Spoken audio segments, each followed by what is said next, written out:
اپنے احکامات کو ہمیں سمجھا دیجیے، ہمارے دل قرآن سے جوڑ دیجیے یا اللہ۔ یا رب العزت ہم یا رب کریم ہماری اس چھوٹی سی ٹوٹی پھوٹی کوشش کو قبول کر لیجیے یا اللہ۔ یہ ٹوٹی پھوٹی کوششیں ہی کر سکتے ہیں، ہم بہت کمزور ہیں یا رب کریم۔ ہماری ٹوٹی پھوٹی کوششوں کو، ٹوٹی پھوٹی عبادتوں کو قبول کر لیجیے یا رب العزت۔ یا رب العزت یا پاک پروردگار یا اللہ، ہمیں صرف آپ کا فضل چاہیے یا رب کریم، ہمیں صرف آپ کا فضل چاہیے یا اللہ، ہمیں صرف آپ کا فضل چاہیے یا رب کریم۔ اپنا رحم کر دیجیے، اپنا فضل کر دیجیے یا اللہ۔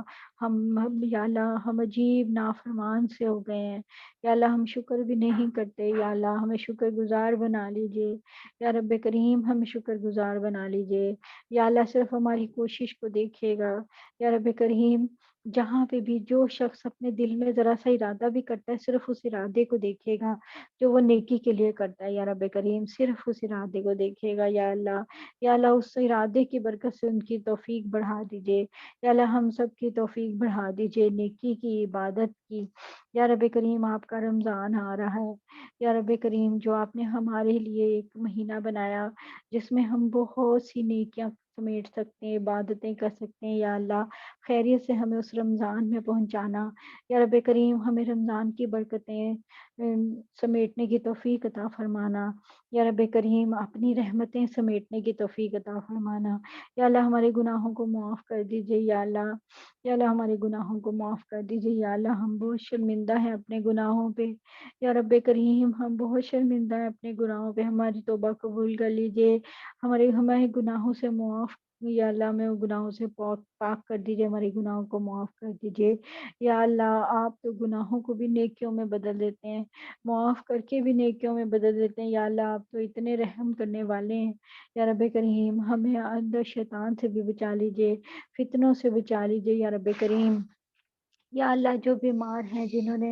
جنہوں نے دعاؤں کے لیے کہا ہے یا اللہ، شیلا کے فادر، ان کی طبیعت بھی بہت خراب ہے یا رب العزت یا اللہ، ان پہ اپنا بہت رحم کرم کیجیے، انہیں شفا دے دیجیے یا رب العزت یا اللہ۔ یا رب کریم، جن کے جو لوگ بھی جہاں بیمار ہیں یا رب الکریم یا اللہ، آپ جانتے ہیں، ہماری روحانی بیماریوں کو بھی جانتے ہیں، ہماری باطنی بیماریوں کو بھی جانتے ہیں، ہماری ظاہری بیماریوں کو بھی جانتے ہیں یا اللہ۔ یا اللہ ہمیں شفا دیجیے ہر طرح کی بیماریوں سے، جو جہاں بھی بیمار ہے یا رب کریم، جو جہاں بھی دین کی خدمت کر رہا ہے یا اللہ، اس کی خدمت کو قبول کیجیے یا رب العزت، اور اپنی شان کے مطابق اجر عطا فرمائیے یا اللہ۔ یا رب العزت، ہم آپ سے، آپ کی رحمت کے بہت امیدوار ہیں یا رب کریم، ہم آپ کی رحمت کے بہت امیدوار ہیں یا اللہ، ہم آپ کی رحمت کے بہت امیدوار ہیں یا رب العزت یا اللہ۔ ہم پہ اپنی بہت رحمت کیجیے گا یا رب کریم، شیطان سے بچا لیجیے گا، فتنوں سے بچا لیجیے گا یا اللہ۔ فتنوں کا دور ہے یا رب کریم، ہماری اولادوں کو بھی فتنوں سے بچا لیجیے گا، ہماری نسلوں کو بھی فتنوں سے بچا لیجیے گا یا رب العزت۔ سیدھے راستے پہ رکھیے گا، ہدایت والے راستے پہ رکھیے گا، عافیت دیجیے گا یا اللہ۔ یا رب کریم، ہمیں عافیت دیجیے گا۔ اللہم انی اسألک علما نافعا ورزقا واسعا وعملا صالحا متقبلا وشفاء من كل داء۔ اللہم انی اسألک جنت الفردوس، اللہم انی اسألک جنت الفردوس، اللہم انی اسألک جنت الفردوس، اللہم انی اسألک العفو والعافیہ فی الدنیا والآخرہ۔ آمین یا رب العالمین۔ اللہم صلی علی سیدنا محمد وعلی آل محمد وبارک وسلم۔ سبحانک اللہم و بحمدک، نشہد ان لا الہ الا انت، نستغفرک و نتوب الیک۔ سبحان ربک رب العزت عما یصفون وسلام علی المرسلین والحمد للہ رب العالمین۔ جزاک اللہ خیر۔ السلام علیکم و رحمۃ اللہ وبرکاتہ۔ جزاکم اللہ خیرا کثیرا۔